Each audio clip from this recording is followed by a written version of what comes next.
Welcome back, everyone.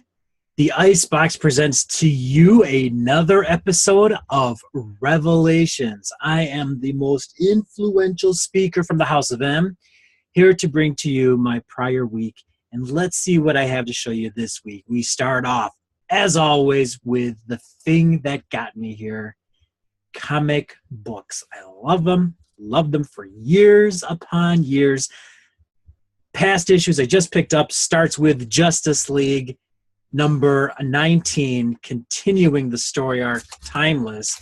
And I'm getting kind of sick of this big baby-headed freak right here. I don't even know his name. I can't remember his name. But I've seen Superman go toe-to-toe with this guy, and I'm just getting sick of this guy still being here. He's annoying. I just want him to be done with.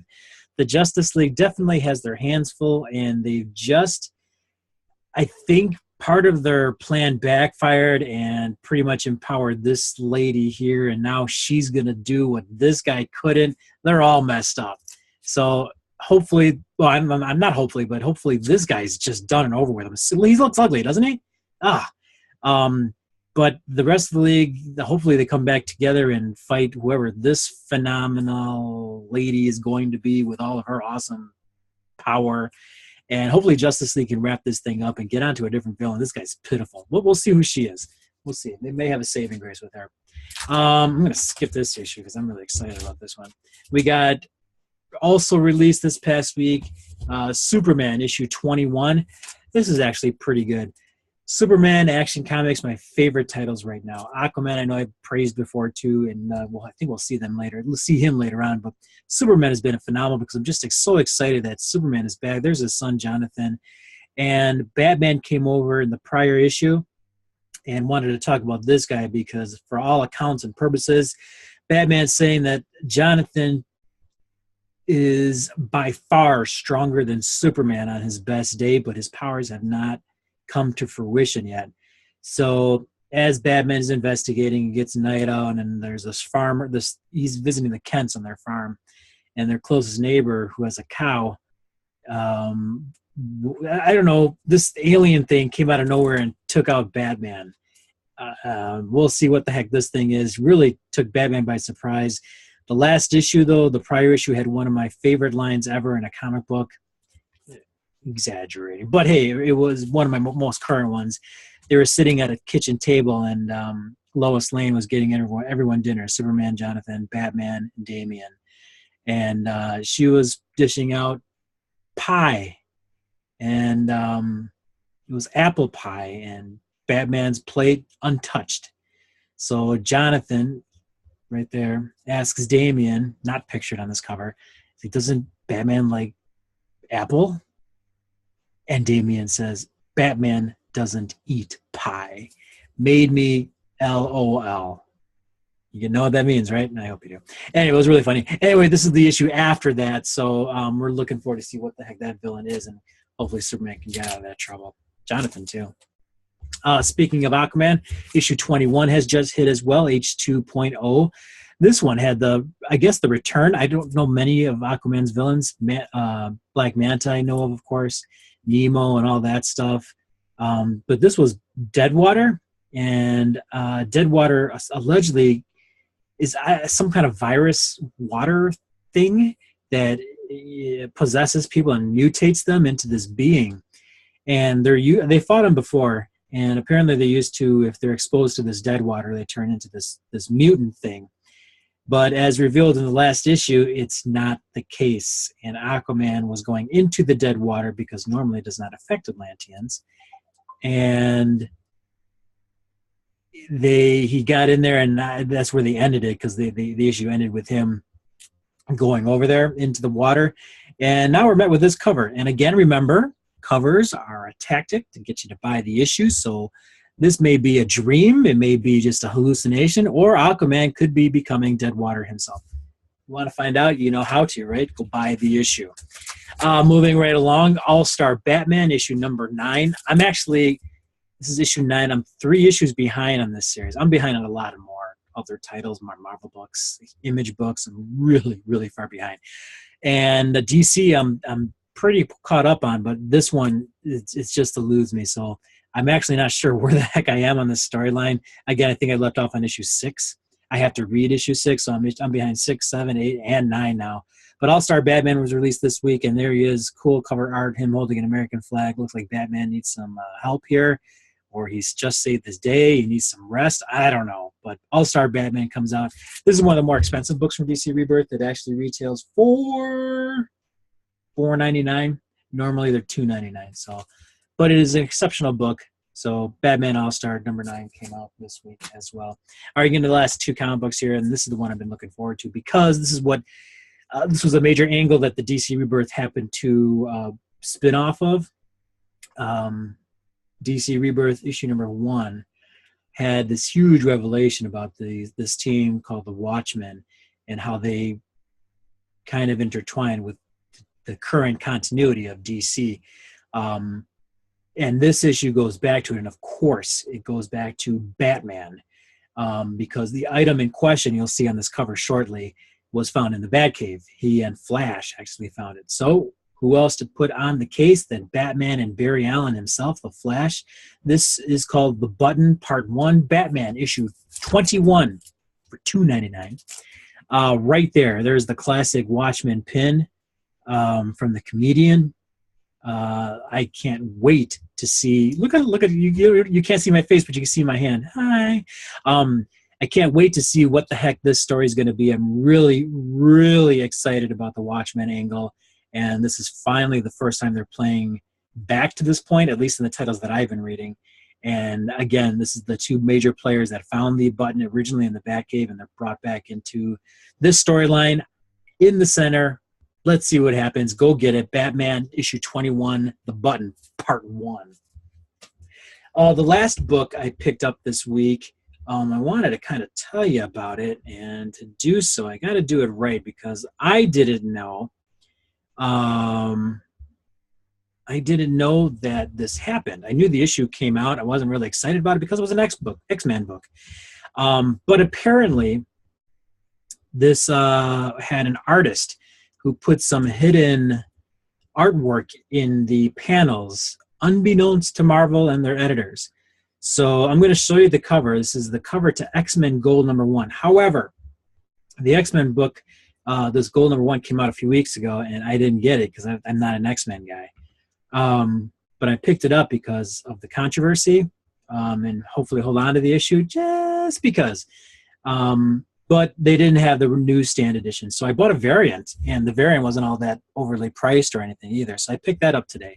And so here it is. I'll let you look at this while I read the article to describe what the heck happened in this and why I picked this up. This is X-Men Gold, number 1. All right, so Marvel, this is from comicbook.com. And bear with me here and enjoy the cover artwork here. So Marvel released a statement on controversial X-Men Gold art. So following an outcry by fans on social media, Marvel Comics has responded to controversial artwork released in the pages of X-Men Gold number 1. That's this guy. The artwork in question involves numbers that reference a verse from the Quran cited in support of intolerance towards other religions, as well as certain political protests taking place in Indonesia. Marvel's statement: the mentioned artwork in X-Men Gold number 1 was inserted without knowledge behind its reported meanings. These implied references do not reflect the views of the writer, editors, or anyone else at Marvel, and are in direct opposition of the inclusiveness of Marvel Comics and what the X-Men have stood for since their creation. This artwork will be removed from subsequent printings. So to get on it, you have to have the first printing. This is a first printing. This artwork, I just read that. So digital versions and trade paperbacks and disciplinary action is being taken. Did you get that? All right, moving on. X-Men Gold number 1 was illustrated by Indonesian artist Adrian Syaf. Syaf snuck several references into the art, including numbers referencing protests by Muslim Indonesians of the Christian governor of Jakarta, Basuki Tahaja Purnama, who himself was accused of making certain intolerant statements. The scene has the Jewish mutant, that's right, there's a Jewish mutant in here, Kitty Pryde, appealing to a crowd of humans for tolerance. Sayaf's art places Kitty's head adjacent to the Jew portion of a jewelry sign in the background, and the numbers 212 and 51 in the background are related to the Jakarta protests. There was also a scene of the X-Men playing baseball. In the scene, Colossus is wearing a T-shirt with the letters and numbers QS 5:51, which of course references a verse from the Quran that in a specific Indonesian translation translates into a warning that Muslims should not appoint Christians or Jewish people as their leaders. The stuff he snuck into this, huh? It's worth noting that the X-Men were created by Stan Lee and Jack Kirby, two Jewish creators. Mark Guggenheim, the writer of X-Men Gold #1, is himself Jewish. Even within the context of the issue, the X-Men are led by Kitty Pryde, who is Jewish and a former love interest of Colossus. Colossus's best friend, Nightcrawler, is also a Catholic priest and is part of the team. X-Men Gold, released on it says Wednesday, but it was a few weeks ago, was generally well received by fans. The controversy came to the forefront this morning when the article came out that I'm reading, when the references to the Quran verses and Jakarta protests were noted on social media platforms, including Twitter and Facebook, as well as on Reddit. No further details were provided concerning how exactly Marvel will discipline Sayaf. Preview art suggests that Sayaf has already completed work on X-Men Gold #2, which releases on April 19th. That's today. Sayaf is also one of 3 announced rotating artists on X-Men Gold, along with R.B. Silva and Ken Lashley, so it may be sometime before fans know for certain if he'll be returning to X-Men Gold or not. If there's a more current article on this subject matter, I hadn't read it.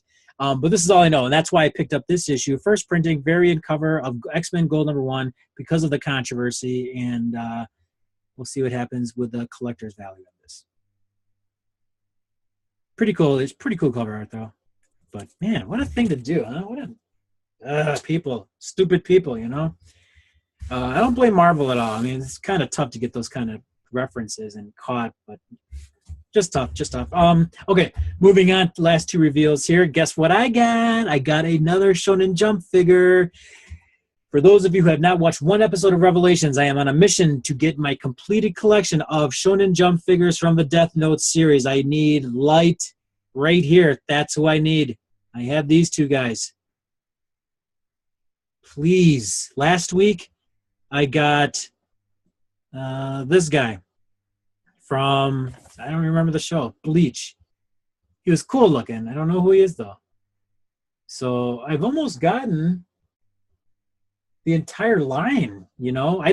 Dragon Ball Z, that's one other one that I'm very, very tolerant of, and I would love, because I love Dragon Ball Z. I only got Goku.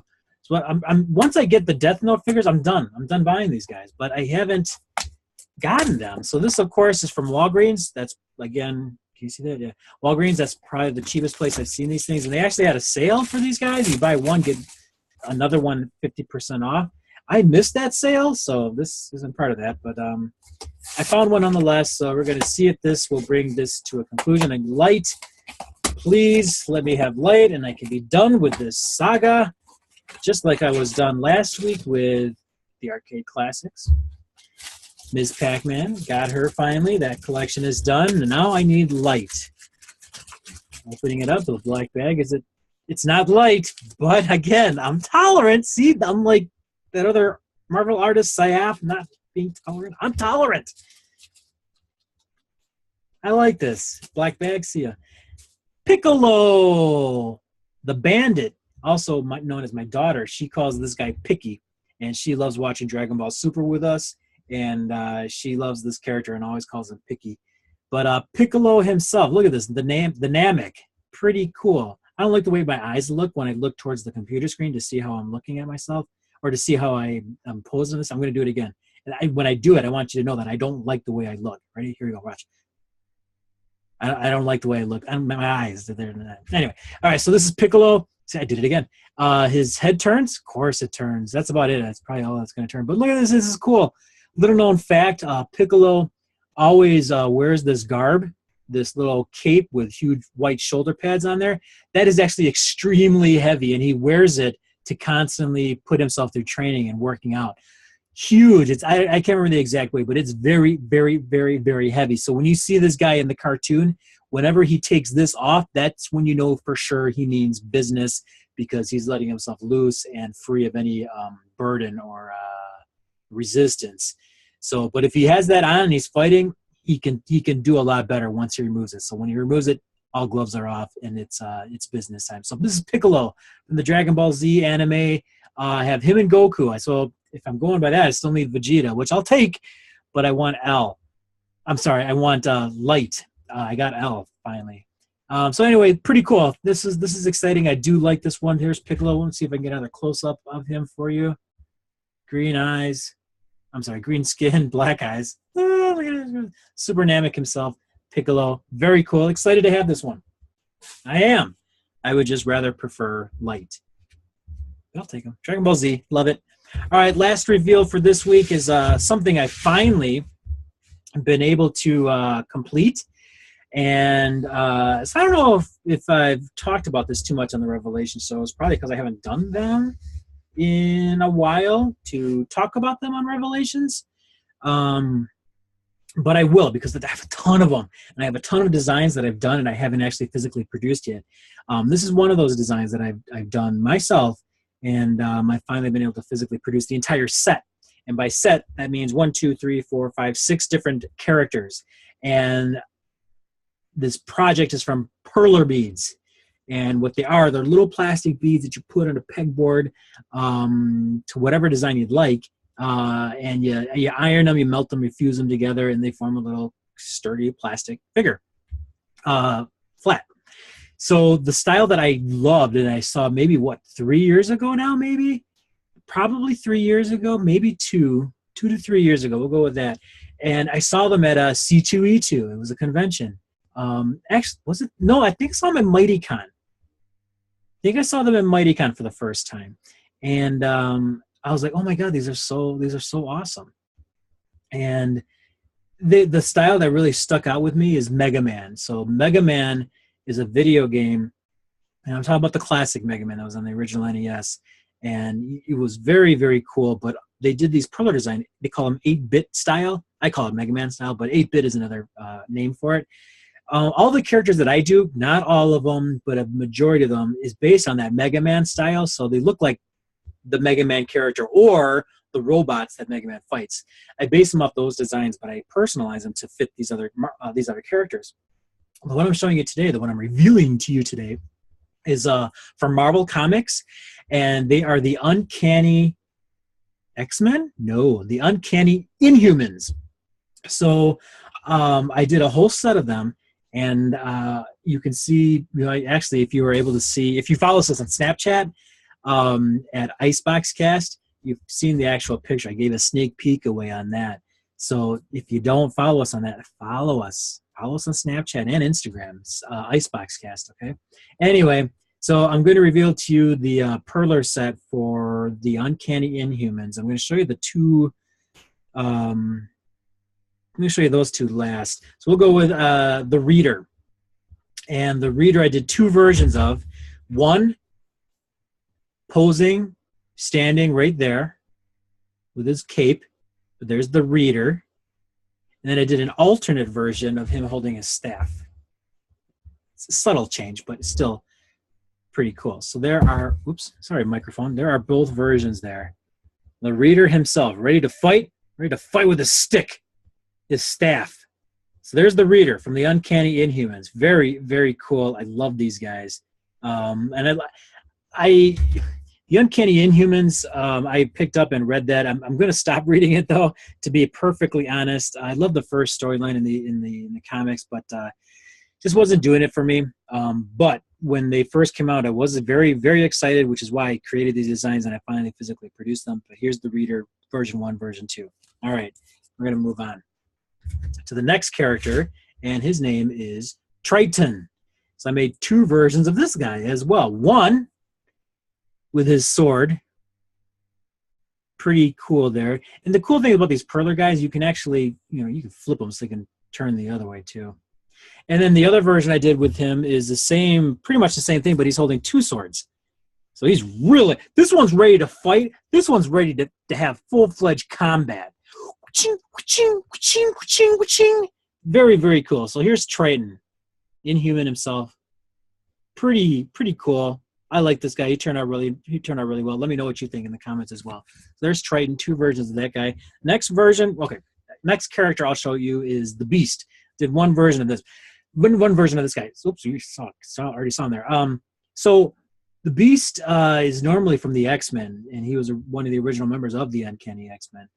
So during this time, they kind of crossed over some characters from other teams to kind of bring peace to them, and the mutants, the X-Men, brought over Beast to join the Inhumans. Kind of keep an eye on them, and they can keep an eye on them as well. Anyway, here's the Beast from the Uncanny Inhumans. So he's, again, if you know Mega Man, if you're a fan of Mega Man, you kind of recognize some of these poses.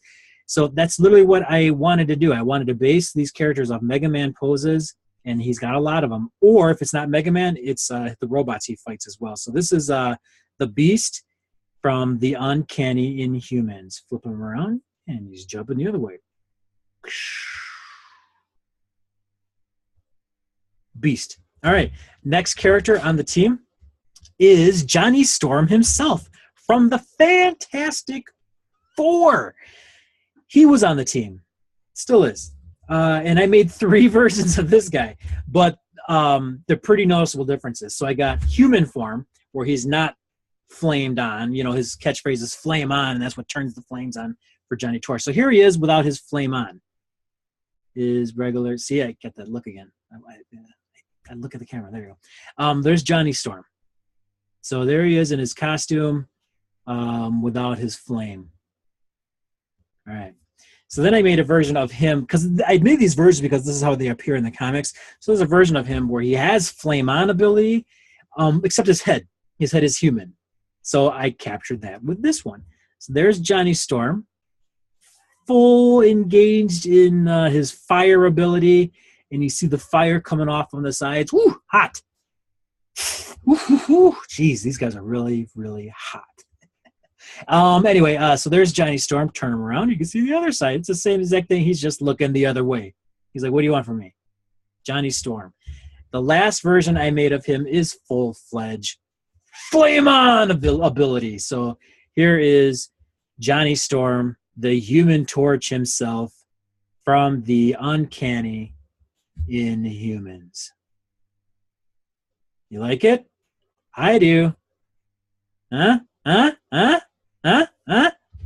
Yes? Yes?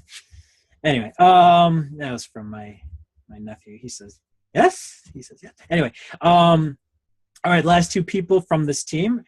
The Queen herself, who is pretty much the current leader of the Uncanny Inhumans right now, Medusa. Medusa with the living hair. Look at her. Again, Mega Man 8-bit style, what I'm a fan of, and I'm able to do them and translate them into these Marvel characters. Look at Medusa. Pretty big piece. Comparatively, let's show you her to Johnny Storm. So the hair, and that's what Medusa is. He's got living hair. She can control the hair and use it to strangle people or hold them. Unless, flame on! And he burns her hair, right? And you know what? No one likes burnt hair. So there's Medusa and her king, although she's the current leader right now. Probably arguably the most famous Inhuman created. I'll say it, I guess so. Black Bolt. And Black Bolt, he has a very cool looking power, very cool power, I should say. His voice is his power. Trumps Black Canary in DC Universe, but he says if he whispers, it's enough to send shockwaves across everything and just obliterate everything. So here is Black Bolt himself, ready for battle, arms straight up in the air. You can see his wings here that are on his costume. His little fork in the middle there, his black. Black. I like this guy. So you want to see the other side? There he is. Looks like he's doing jumping jacks. Hey, you got to work out, right? Inhumans work out too. So there it is. There's the reveal. Black Bolt and his queen, Medusa, together again, hopefully. She's actually dating She's actually dating, at least the issues that I read, which is early. I'm behind. She's dating this guy. Whoa. Whoa. You better flame on, buddy. Good idea. No, the whole thing, Johnny. Flame on. Don't burn her hair. I won't.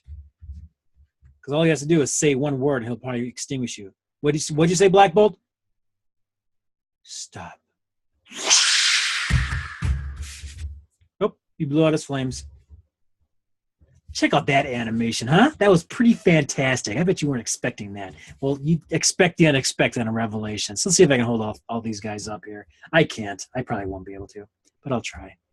Yep, so I'm already covering Black Bolt's head. There you go. See ya, Johnny. I can't see Johnny anymore. There's Johnny. Okay, cool. All right, I need two more. Two more. The Reader. Can I stick him in there? Oh, I got him. And the Beast. The Beast. Look at that. All the uncanny Inhumans right there for you to view. Look at that. You can own these guys if you really want to. You just got to submit an order and let me know if you want these guys.